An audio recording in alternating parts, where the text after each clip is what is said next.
Nesse vídeo começamos o livro de Esdras, né? Mais um profeta no final, né, daquela situação da Babilônia, e para sua saída nós agora vamos ler o que aconteceu. Esdras capítulo 1, e eu peço você que dê o seu gosto, compartilhe esse vídeo e vamos evangelizar através dele, né? É um instrumento de Deus para que, não eu, mas sim eu também, mas sobretudo a palavra de Deus, porque é ela que nós estamos aqui anunciando, tá bom? E, como sempre, pedimos a direção do Todo-Poderoso. Ó Deus, em o nome do Senhor Jesus eu peço a Ti que fale conosco por meio da Tua palavra, nos ajudando a entender o que aqui está escrito para que possamos também praticar. Em nome de Jesus. Amém. Versículo 1. No primeiro ano de Ciro, rei da Pérsia, para que se cumprisse a palavra do Senhor pela boca de Jeremias, despertou o Senhor o espírito de Ciro, rei da Pérsia, o qual fez passar pregão por todo o seu reino, como também por escrito, dizendo. Antes, o comentário do bispo diz: a palavra de Deus é imutável. Da mesma forma como foi predito por Jeremias, que os filhos de Israel seriam levados ao cativeiro na Babilônia por cerca de 70 anos, e assim aconteceu. Ao terminar o período determinado, Deus providenciou o retorno deles à sua terra. Isso prova que a sua palavra se cumpre independentemente do tempo. O Senhor é fiel no que afirma, e mesmo em meio à dor e ao sofrimento provocados pela desobediência do povo, ele sempre esperou pelo seu arrependimento. Assim acontece hoje. O cativeiro, isto é, a prisão espiritual onde muitos se encontram, é lugar de quebrantamento e aproximação com o Todo-Poderoso. Aqueles que vivem presos nele, sendo escravos dos próprios pecados, têm a oportunidade de ouvir a sua voz e se libertar de seus males. Então, o que nós vamos ler agora nada mais é que o cumprimento daquilo que já havia sido profetizado. Se Deus cumpriu no passado, não vai cumprir hoje com o seu retorno. Ele falou assim que ele virá. Vamos aguardar com paciência e perseverança o seu retorno. 2. Assim diz Ciro, rei da Pérsia: o Senhor Deus dos céus me deu todos os reinos da terra e me encarregou de lhe edificar uma casa em Jerusalém que está em Judá. Quem há entre vós de todo o seu povo, seja seu Deus com ele, e suba a Jerusalém, que está em Judá, e edifique a casa do Senhor Deus de Israel. Ele é o Deus que está em Jerusalém.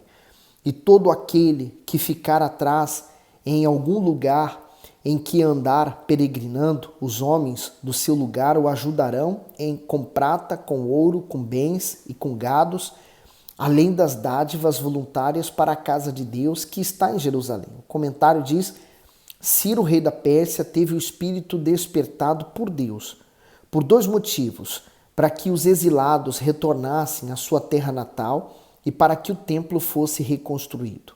Com o seu apoio, todos os judeus foram convocados a subir a Jerusalém para participar da grande reforma. Assim, cerca de 50 mil pessoas atenderam ao chamado do Senhor, e quem não conseguiu voltar, como os mais idosos, colaborou com o envio de ofertas voluntárias.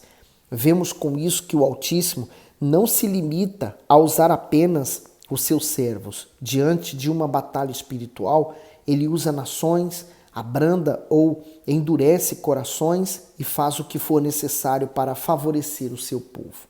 E mais uma vez a gente vê que o tempo mau está passando, mas viriam ainda tempos difíceis, porque quando eles chegassem em Jerusalém não estaria tudo lá, de pé e pronto para ser usado. Eles teriam que reconstruir.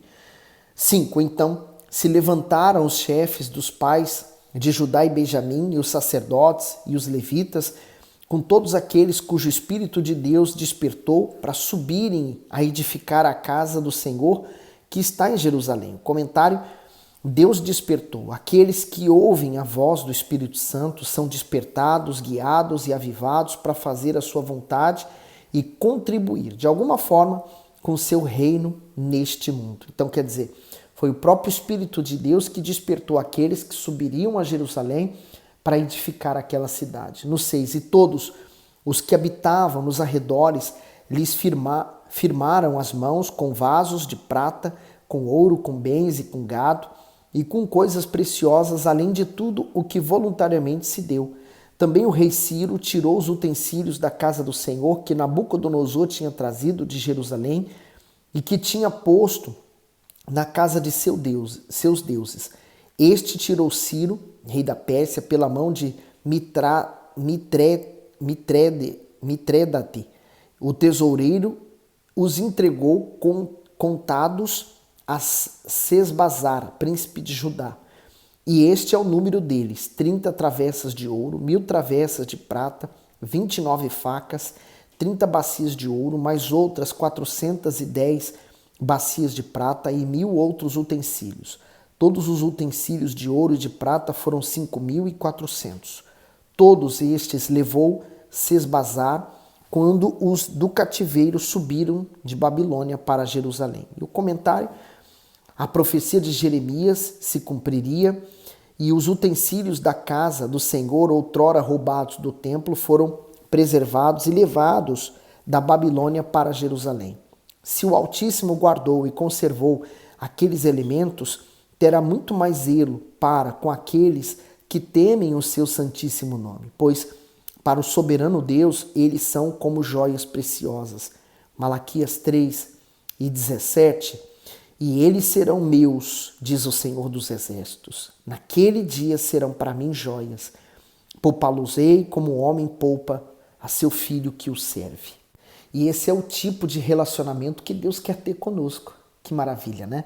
Esdras capítulo 2, diz assim o comentário do bispo: voltar a Jerusalém a Judá, das 3 levas de exilado que retornaram a Jerusalém, o livro de Esdras registra as 2. Na primeira, sob o comando de Zorobabel, em 538 a.C., cerca de 50.000 pessoas retornaram com seus objetos pessoais e ofertas e reedificaram o templo, que só foi concluído em 516 a.C. Já a segunda leva deixou o exílio em 457 a.C. sob a liderança de Esdras. E ele começa: estes são os filhos da província que subiram do cativeiro entre os exilados que Nabucodonosor, rei de Babilônia, tinha transportado à Babilônia, e tornaram a Jerusalém e a Judá, cada um para a sua cidade, os quais vieram com Zorobabel, Jesua, Neemias, Seraías, Relaías, Mardoqueu, Bilsan, Mispar, Bigavai, Reum, Baná, e número dos homens do povo de Israel. Os filhos de Parós, 2.172, os filhos de Cefatias, 372, os filhos de Ará, 775, os filhos de Paate, Moabe, dos filhos de Jesua, Joabe, 2.812, os filhos de Elão, 1.254, os filhos de Jatu, 945, os filhos de Zecai, 770, os filhos de Bani, 642, os filhos de Bebai, 623, os filhos de Asgade, 1.222, os filhos de Adonicão, 666, os filhos de Bigvai, 2.056, os filhos de Adim, 454, os filhos de Ater, de Ezequias, 98, os filhos de Bezai, 323, os filhos de Jora, 112, os filhos de Azum, 223, os filhos de Gibar, 95, os filhos de Belém, 123, os homens de Netofá, 56, os filhos de Anatote, 128, os filhos de Azimavete, 42, os filhos de Kiriat Arim, Quefira e Beirote, 743, os filhos de Ramá, de Geba, 621, os filhos de Micmas, 122, os filhos de Betel e de Ai, 223, os filhos de Nebo, 52, os filhos de Magbi, 156, os filhos de outro Elão, 1254, os filhos de Arim, 320, os filhos de Lod, de Adide e de Ono, 725, os filhos de Jericó, 345, os filhos de Sená, 3.630, os sacerdotes, os filhos de Jedaías, da casa de Josua, 973, os filhos de Imer, 1.052, os filhos de Passur, 1.247, os filhos de Arim, 1.017, os levitas, os filhos de Josua e Cadmil, dos filhos de Odavias, 74, os cantores, os filhos de Asaf, 128, os filhos dos porteiros, os filhos de Salum, os filhos de Áter, os filhos de Talmon, os filhos de Acube, os filhos de Atita, os filhos de Sobai, ao todo 139, os Netinins, os filhos de Zia, os filhos de Assufa, os filhos de Taboate, os filhos de Querós, os filhos de Siá, os filhos de Padom, os filhos de Lebona, os filhos de Agaba, os filhos de Acube, os filhos de Agabe, os filhos de Senlai, os filhos de Anã, os filhos de Gidel, os filhos de Gaar, os filhos de Reaías, os filhos de Rezim, os filhos de Necoba, Coda, os filhos de Gozã, os filhos de Uzá, os filhos de Passiá, os filhos de Bezai, os filhos de Asna, os filhos de Meunim, os filhos de Nefuzim, os filhos de Bacbuque, os filhos de Acufa, os filhos de Arur, os filhos de Baslute, os filhos de Meida, os filhos de Arsa, os filhos de Barcos, os filhos de Cícera, os filhos de Tama, os filhos de Nesia, os filhos de Atifa, os filhos dos servos de Salomão, os filhos de Sotai, os filhos de Soferete, os filhos de Peruda, os filhos de Jaalá, os filhos de Darcon, os filhos de Gidel, os filhos de Cefatias, os filhos de Atil, os filhos de Poquerete, Ezabaim, os filhos de Amim, todos os Netinins, os filhos dos servos de Salomão, 392. Também estes subiram até o Malá, até o Arsá, Querube, Adã, Emer, porém não puderam provar que as suas famílias e as suas linhagens eram de Israel. Os filhos de Delaías, os filhos de Tobias, os filhos de Necoda, 652. E dos filhos dos sacerdotes, os filhos de Abaías, o filho de Cos, os filhos de Berzelai, que tomou mulher das filhas de Barzilai, o Gileadita, e que foi chamado do seu nome. Estes procuraram o seu registro entre os que estavam arrolados nas genealogias, mas não se acharam nelas. Assim, por imundos foram excluídos do sacerdócio. Então, veja bem aqui uma coisa importante, né? Estamos lendo nomes, eu posso ter errado em vários nomes, né, a pronúncia, mas o que mais importante é que você entenda agora o que está aqui no 62, versículo. Porque as genealogias eram importantes para que eles pudessem, então, ver de qual tribo eles vinham e o que eles exerceriam naquele período, né? Então, aqui você veja que essas pessoas foram tiradas, excluídas do sacerdócio porque não acharam a linhagem deles. 63. O governador lhes disse que não comessem das coisas sagradas até que houvesse sacerdote com Urim e com Tumim. Toda essa congregação junta foi de 42.370. Afora os seus servos e suas servas, e foram 7.337. Também tinham 200 cantores e cantoras. Os seus cavalos, 736, os seus mulos, 245, os seus camelos, 435, os jumentos, 6.720, e alguns dos chefes dos pais, vindo da casa do Senhor, que habita em Jerusalém, deram ofertas voluntárias para a casa de Deus, para estabelecerem o seu lugar.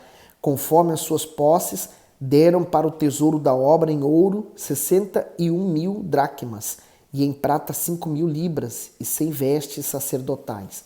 E habitaram os sacerdotes e os levitas e alguns do povo, tanto os cantores como os porteiros, e os netinins nas suas cidades, como também todo Israel nas suas cidades. Comentário: todo Israel nas suas cidades. No remanescente que retornou a Jerusalém, estavam incluídas pessoas das 12 tribos de Israel. Isso testemunha a fidelidade e a grandeza do Altíssimo para com o seu povo. Esdras capítulo 3, né? Veja que nós estamos avançando e agora todo esse remanescente voltou para a terra prometida. no versículo 1 de capítulo 3. Chegando, pois, o 7º mês, estando os filhos de Israel já nas cidades, ajuntou-se o povo como um só homem em Jerusalém. E levantou-se Jesua, filho de Josadaque, e seus irmãos, os sacerdotes, Zorobabel, filho de Sealtiel, e seus irmãos, e edificaram o altar do Deus de Israel, para oferecerem sobre ele holocaustos, como está escrito na lei de Moisés, o homem de Deus. E firmaram o altar sobre as suas bases, porque o terror estava sobre eles por causa dos povos das terras, e ofereceram sobre ele holocaustos ao Senhor, holocaustos pela manhã e à tarde. O comentário diz: edificaram o altar. A primeira atitude dos exilados, assim que retornaram à sua terra, foi edificar um altar, parte central do culto ao Altíssimo, pois muitos anos o povo havia abandonado a aliança e o cumprimento da lei.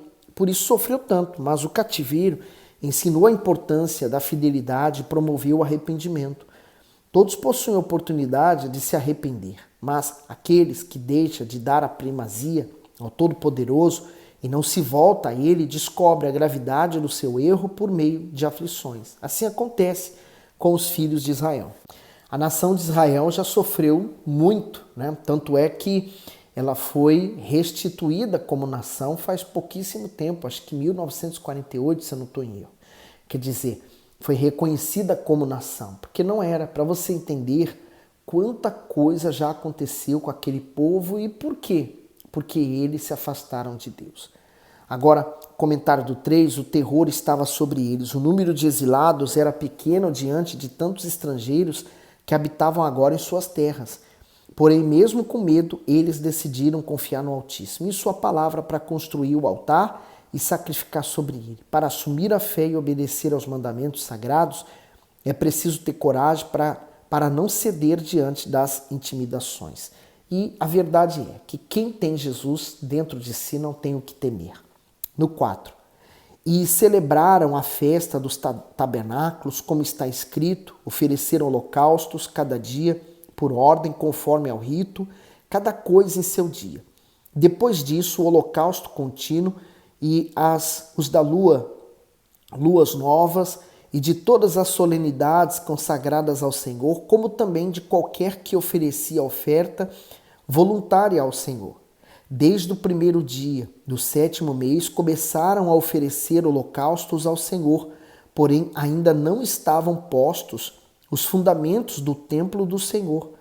Deram, pois, o dinheiro aos pedreiros e carpinteiros, como também comida e bebida, e azeite aos sidônios e aos tírios, para trazerem do Líbano madeira de cedro ao mar, para Jope, segundo a concessão que lhes tinha feito Ciro, rei da Pérsia. E no 2º ano da sua vinda, a casa de Deus em Jerusalém, no 2º mês, Zorobabel, filho de Sealtiel, e Jesua, filho de Josadaque, e os outros seus irmãos, os sacerdotes e os levitas, e todos os que vieram do cativeiro a Jerusalém, começaram a obra da casa do Senhor e constituíram os levitas da idade de 20 anos para cima para que a dirigissem. O comentário diz: a reconstrução do templo. Apesar das dificuldades físicas e materiais, os judeus que retornaram a Jerusalém no 2º ano do 2º mês lançaram os alicerces da casa de Deus. Os filhos de Israel não poderiam esperar pelo favor do Todo-Poderoso se não restaurassem a sua comunhão com Ele, colocando-o em primeiro lugar em sua vida. Mateus 6:33, mas buscai primeiro o reino de Deus e a sua justiça, e todas essas coisas vos serão acrescentadas.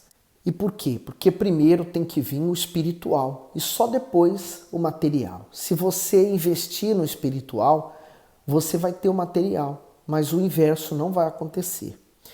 Continuando o comentário, o povo tinha consciência de que aquele era o único caminho para ter proteção e paz novamente. Afinal, foi por causa da dura serviço que os israelitas foram para a Babilônia.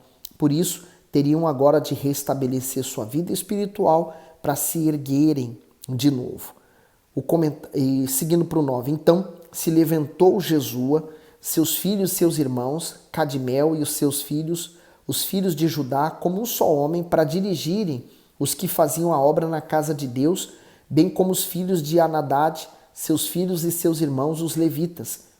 Quando, pois, os edificadores lançaram os alicerces do templo do Senhor, então apresentaram-se os sacerdotes já vestidos e com trombetas, e os levitas, filhos de Asaf, com símbolos para louvarem ao Senhor conforme a instituição de Davi, rei de Israel. O comentário do 10 diz assim: somos hoje o templo que precisa ser edificado diariamente. Essa é a obra mais grandiosa do Altíssimo, pois é a única que pode atravessar a eternidade para se estabelecer na Nova Jerusalém. Isto é, estamos em construção todos os dias da nossa vida e isso requer muito sacrifício. Em razão desse grande esforço, não são poucos os que começam e logo desistem. Porém, um pouco mais difícil que construir é reconstruir, e nessa condição estão aqueles que caíram na fé. Para estes, será necessário fé e determinação para erguerem a alma do chão e dos escombros das trevas. Mas há a promessa de que a glória dessa última casa será maior do que a primeira, como está em Ageu 2:9. Então, você pode imaginar a reconstrução do templo como a reconstrução da sua própria vida. Se Deus tem esse poder de resgatou o povo da Babilônia e trouxe ele para a terra prometida, e eles estão reconstruindo a vida deles, se um dia você caiu, você se afastou, cometeu coisas que você se arrepende, então saiba que você pode reconstruir a sua vida. No 11, e cantavam junto por grupos, louvando e rendendo graças ao Senhor, dizendo, porque é bom, porque a sua benignidade dura para sempre sobre Israel. E todo o povo jubilou com altas vozes, quando louvaram ao Senhor pela fundação da casa do Senhor. O comentário do 10 e 11, o lançamento dos alicerces do templo provocou júbilo e louvores entre o povo.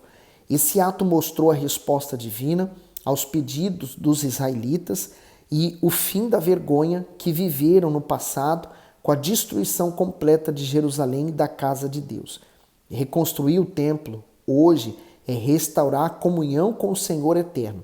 É deixar a Babilônia espiritual, onde muitos são escravos, para desfrutar da realidade e da vida abundante oferecida pelo Altíssimo. O 12.